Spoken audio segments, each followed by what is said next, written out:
ఎక్కువ ఉందంటే దాన్ని ఎత్తిపెట్టు, వృధా చేయకు, వేస్ట్ చేయకు, వాటిని పోగు చేయి.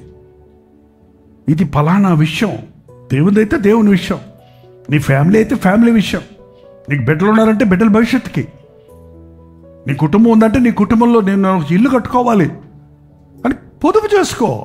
సడన్గా లోన్ ఇచ్చేశారట ఇల్లు కట్టుకోవడానికి, అప్పు చేసి కట్టేశాడు, పైసా లేదు కట్టేశాడు అన్నాడు ఒక ఆయన. మరి పైసా లేకుండా ఇల్లు ఎట్లా కట్టావురా? చేయబదులు బ్యాంకు లోను, అమ్మగారి బంగారం లోను, అన్ని లోన్లు పెట్టి కట్టేశాడు పైసా లేకుండానే. మరి ఇవన్నీ ఎవడు తిరుగుతాడు? పిచ్చి పనులు చేయకండి. ఎందుకయ్యా అప్పుల పాలు అయిపోయావు? అమ్మాయి పెళ్లి చేసి అప్పుల పాలు అయిపోయాను అన్నాడు ఒక ఆయన. అమ్మాయి పెళ్లి చేయాలని పుట్టినప్పుడు తెలీదా? పెరిగినప్పుడు తెలీదా? ఏంటండి, అమ్మాయికి 20, 27, 25, 26 ఏళ్ళు వచ్చే వరకు నువ్వు 26 ఏళ్ళ నుంచి అమ్మాయి పెళ్లి కొరకు నీ కాస్త పొదుపు చేసి కట్టుకోలేవా? సడన్గా ఈ నెల అయిపోవాలి పెళ్ళని, ఈ నెలలో అప్పులు తీసుకొచ్చేసేసి మీరే కట్టుకుంటా అన్నాడంట ఒక ఇంకో నాయన.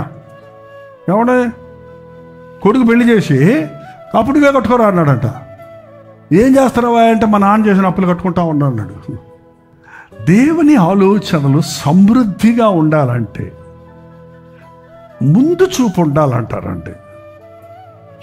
ముందు చూపు అంటే భవిష్యత్తు గురించి దిగులు పడొద్దని ప్రభు చెప్పాడు, కానీ భవిష్యత్తు గురించి సిద్ధపడొద్దని దేవుడు చెప్పలేదండి.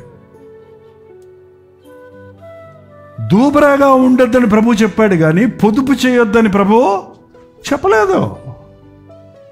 ఒకడు ఇల్లు కట్టాలంటే కూర్చొని లెక్కలు వేసుకొని తగులుబడి అంటే లెక్కలు చూసుకొని స్టార్ట్ చేయాలి.